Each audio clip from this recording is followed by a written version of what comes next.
All right, guys, welcome back to the channel. In today's episode of the TMJ Show and the Doc Talk series, we are talking about managing your time. And basically, if you feel like you're on your medical journey and not having time for you, this is the video to watch. This is the episode to listen to. Let's get into it. Today, we have Jasmine with us. Jasmine, how are you doing? I'm good. How are you? I'm doing well. Thanks for asking. So what can we help you with? What's your question? I'm having trouble with time management. I want to know if you can give me any advice on time management. I know that's been asked before, but until you get in it, you don't understand. Totally. Well, luckily for you, I'm a total geek about it. So tell me where the issue with time management's going for you. Like, what's the biggest time block? I don't have enough hours in the day. Preach. That makes all of us, huh? So what would be your ultimate goal? Picture yourself in like a month. If you had your ideal day, ideal week, how many hours would you want to have for yourself? What would you want to fit into that time? I'd like to fit in some exercise, some type of self-care, something I like to do. Sure. To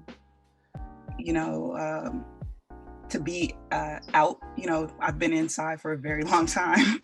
Sure. And to be able to go, outside, not necessarily to a bar or anything, but just, have time to be out. Yeah. And you're in your first year of med school, right? So it's definitely going to be time intensive. So talk to me right now of what your time schedule looks like. When does your day start? When does it end? What are you typically doing throughout the day? My day starts at 7 a.m. Wake up, do my little wake up routine. Normally, it depends on what time class starts. Every day is a different schedule. So Sure. Sometimes class starts at 7:30, sometimes 9:30, sometimes 11 or 12, sometimes 12. But if it's, let's say, a 9:30 class, I'm usually pre-reading or for the lab that I have or the small group that I have. Or I'm going over a lecture, trying to figure out, the part that confused me. If I didn't get through it the day before. What else am I doing? That's mostly it. Just reviewing. Cool. The morning starts with review. What does the evening, afternoon look like? More reviewing the lecture that we just went over. Post read of it. I try to get some practice questions in. I have a study group about 2 to 3 days a week, so I might have study group time. We have a lot of they call them open learning groups, so like peer study groups. Sure. And so some of those, or I have other obligatory meetings from the school. Got it. So are you studying all the way till, I don't know, the end of your day, like 7? What time does your day typically end in terms of school stuff? My day, if there are no distractions in the middle of it, it can end at about 8:30. Okay. With distractions, it ends much later. Got it. So here is a question for you, a thought exercise. If I asked you, you have 30 minutes left tomorrow to do the exact same stuff that you're trying to fit in, is that doable? Like, could you? It would have to be. Right? Okay, perfect. So that's the whole idea of time management, right? Because no one wants to manage time just to have extra time without a goal. We all want to obviously sit around and sleep more. But your ultimate goal, like you said, is you want to work out. You want to have time for yourself, your hobbies, your friends, find new friends, go out, eat, whatever it may be. So the first thing, this is the biggest lesson I learned my first year, is that med school can encompass all of those hours that go from 7 to 8:30 or 10 if you allow it to. But if you can say 30 minutes is absolutely non-negotiable for me to have for myself. And if you clearly can say that, yeah, it has to be, right? So if you flip your schedule in the back burner and you say, okay, what do I want to get done every single day? You mentioned working out, so let's just use that example, right? If you can look at your schedule and first take out all of your kind of discretionary scheduling time in terms of studying. So your class stuff, you can't change it, right? Your class shows up at whatever time it does. But the rest of the time and how you spend it is kind of up to you. You decide that schedule. So before you get to that part where you say, let me plug in what hours I'm going to study and do my group sessions, etc. If you really want to work out, make that the first thing you schedule. Okay. So You want to study or work out for 30 minutes, cool. If your workout's going to take an hour, it's fine. If it's important to you and you really wish that that was part of it, make that the first thing you do. Because the last thing your body wants to do, last thing your mind wants to do, last thing your future self 4 years from now wants to do is remember all the time you spent studying. But if working out's important to you, put that hour in and saying, well, can I get all of this done with an hour less a day? Just like you said, you have to, right? Yeah. And then what you realize is like, okay, if I was studying 8 hours a day, that 8 hours wasn't 100% effective. Now I have 7 hours. What can I do faster? What can I do less of? What do I need to do more of to make up for that hour that's gone? And then you get really good at this, because eventually you'll be like, okay, this hour I was spending doing this was total crap. Like, it wasn't helpful. My retention wasn't there. Even if I ask myself like how much I remember learning from that hour, the answer is not very much. If I take that away, I'm not going to lose very much. If anything, I'm going to gain more by being able to get that workout in. Does that make sense? Yeah. So that's this whole idea of time management, is that right now you're spending an X amount of time and feeling like you're trapped. But instead, if you say, I need to get this done, and that means I only have this much time to plug in everything else, you get really creative with like, okay, what really needs to be here? It's the same way when we used to cram in college or high school or even in med school. You stop doing the stuff that you know doesn't work for you because you know test tomorrow, right? And so same thing, if you want to work out, I had this too. I was an early bird. So personally for me, it made more sense for me to wake up and the first thing I would do is not focus on med school studying, but to go get that workout in.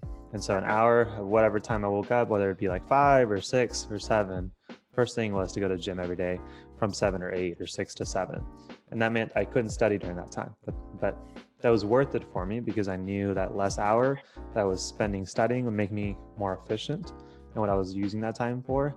It would make it more difficult for me to have the opportunity to get distracted because now I have a less hour. And I also got the benefit of getting that workout and I felt great. Yeah, true. I mean, also because where I am, the gyms are closed. So it's even, getting that workout at home, you're like, oh, right. I could be doing work here. Exactly. Yeah. And I mean, it's kind of like you pick what's important to you. Like if working out has that kind of like resistance where you're like, oh, I could be doing X, Y, and Z. You have to ask yourself, like, is this something I truly would want to spend this time with?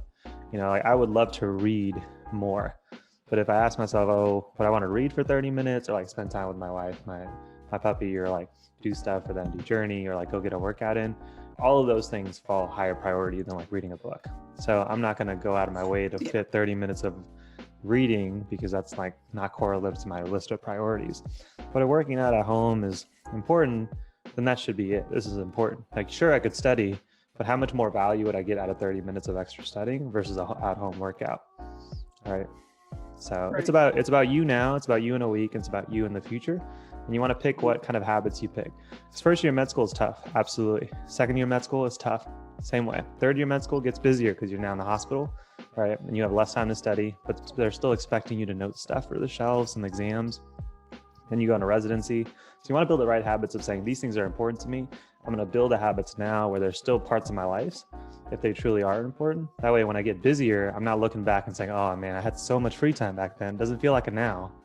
But you truly will realize that building those habits now really forces you to always keep those priorities first before you get into like the obligatory, oh, I need to study X amount of hours a day.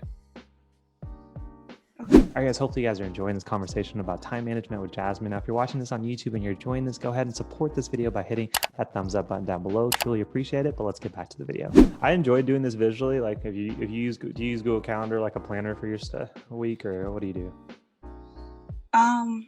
Yes and no. So I write a lot of stuff down so I can see it. Sure, cool. So not much on the phone. Gotcha. So I like Google Calendar, but like a planner still works. But just having that visual of saying like each day of the week, like everything in orange is like my personal obligations, and I would schedule those first. So I would see my workouts. I would see like once you get better at this, you could have 2 things or 2 blocks of a day that are important to you, and just like you time. That's Jasmine time.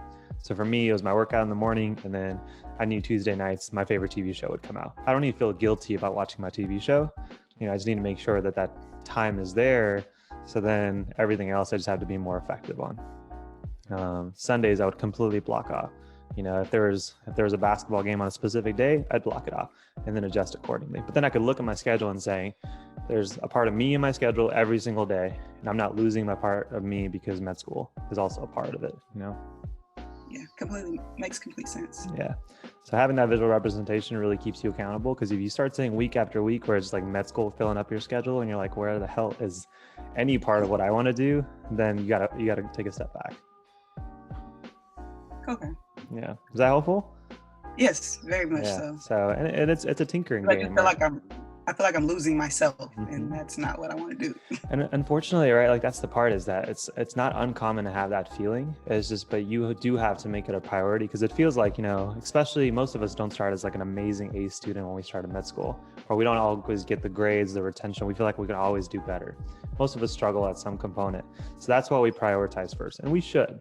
But you lose a part of yourself because you feel like the answer is more hours or being more effective in the same amount of hours you're using. But like I said, you only get busier. So losing yourself now kind of sucks when you have 4 years of med school left or residency left. This doesn't end. So you'd rather make it fun and enjoyable and parts of you are still there than the other way around, where you like lose a part of yourself. I've had 3rd and 4th years classmates, into med school, and like, man, I don't know if I would do this again. And it's not because they don't like being a doctor. It's just that they don't remember any part of the last 2 years that they actually enjoyed themselves. They just remember the test. They just remember the hustle.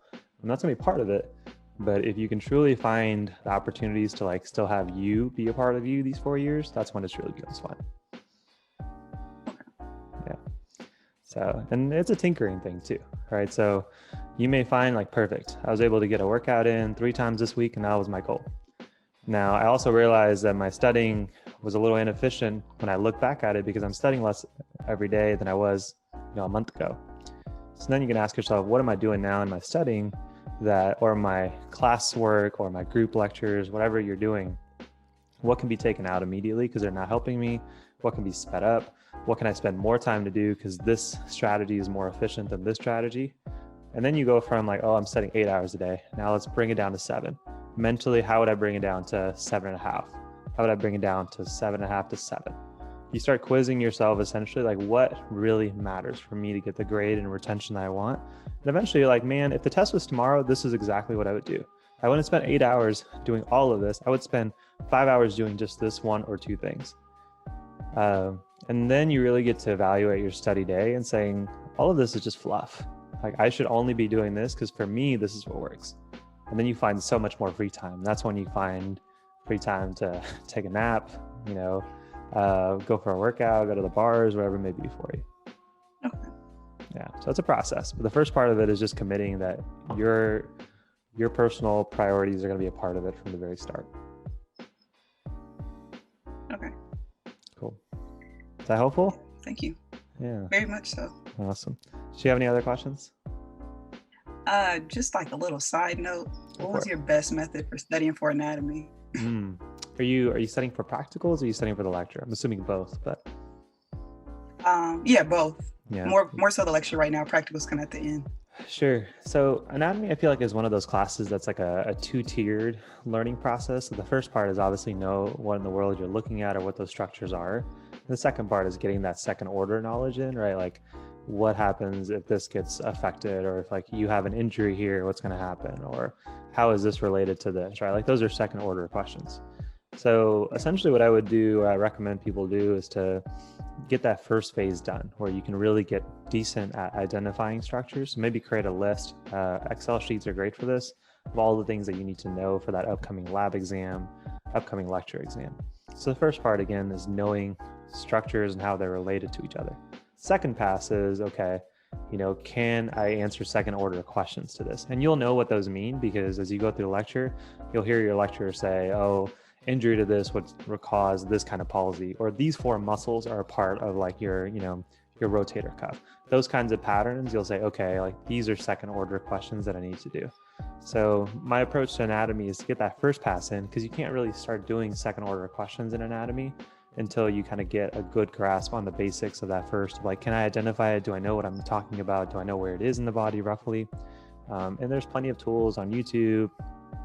People use KenHub, people use like Anatomy Zone, people use Netters, But just knowing what the structures are is like how you do better for the labs. And in terms of preparing for the labs, I would use those resources after I read the text or something and have a mental representation of like, oh, when I see that cadaver, if you truly do still do dissections, this is where I expect things to roughly be. And then you would go into lab and saying, oh shoot, that's like not how it looks at all. This is actually wrong. You fix that in your head. And then ideally you can go look at another cadaver and be like, okay, this is now my new mental representation of where these structures are to each other. And you keep doing that over time. You're like, can I identify all these things on this list on multiple cadavers? You'll be solid for your lab thing. I think there's a video on the YouTube channel too, because I was an anatomy TA my last 4th year, and that's how I told all my students to do this. But then that lecture component is like, once you have that mental representation, you're like, okay, what questions have I seen from lectures that the professors brought up? Usually it's like relationships of structures to each other, the function of a specific like muscle, as well as like the innervations, like what would happen if something got broken down. Those are good questions to like practice asking yourself based off the experiences you've had in lecture, or do practice questions based off of anything your class and school gives you, or question banks through anatomy specific things that are like step 1 related, because that's how all their questions for anatomy will be second order questions. So you got the first pass done and the second pass, and that's usually kind of how I would recommend preparing. Okay. Yeah. Thank you. Yeah. But hopefully these tips and advice help, and hopefully you can find some more time for you. Yeah. That sound good? Yeah, it does. All right, Jasmine. We'll be sure to link your social media handle down below in the description. But thank you so much for joining us today. Thank you. Of course. Have a good day. You too. Take care. All right, guys. Hopefully you guys enjoyed this interview on time management, studying for anatomy, and a bunch of other things that we talked about with Jasmine. Her social media link will be linked down below for you guys to check out. So go ahead and show her support and love by also commenting down below what other advice that you would give for her to me on time management, other questions you have. And if you're similar boat to Jasmine, where you feel like your time management's not quite there and you're missing a part of yourself through your medical journey, then one of the resources that I recommend checking out is the Med School Domination Bundle. Now, the Domination Bundle is filled with books and courses specifically with step-by-step advice and blueprints for everything on how to succeed on your medical journey, specifically in medical school. In regards to time management, one of the things I included for you guys in that bundle is our time mastery course, which helps you essentially 10x your productivity in simply 2 days. The course is designed where you can simply go through it through a weekend and completely revamp your productivity system, make sure you have time for yourself, and you also are doing the most effective things to help you on your medical journey today. So if you guys are interested, that'll be linked down below. And as I'm making this video, it's only $37 because I'm trying to make it a no-brainer in case you really want help on all the different things in medical school, including time management, but also other things like how to study. And if you are just a little bit curious and interested, I do recommend you check out the reviews and feedback that we've gotten from past students who've gone through the bundle, checked out the books and the courses, truly found a transformative change by watching them. If you did feel that this video gave you some value, maybe there's somebody who's just hoping that this video shows up in front of them to also get those time management tips as well. So go ahead and hit that thumbs up and like button down below. And if you haven't hit that subscribe button, also go ahead and do so for 2 episodes just like this on a weekly basis. And if you're listening to this on a podcast, then go ahead and subscribe or follow on your favorite podcast platform, and consider leaving an honest review on iTunes. But with that being said, guys, thank you so much for always being a part of my journey. Hopefully I've been a little help to you on yours. And if you did enjoy this video, then you may enjoy this video on simply how I use Notion to help simplify my entire life and help me on my time management, as well as this video to talk about one tip that can help you improve your grades today. Thank you guys so much for watching. I'll see you guys in the next one, my friends. Peace.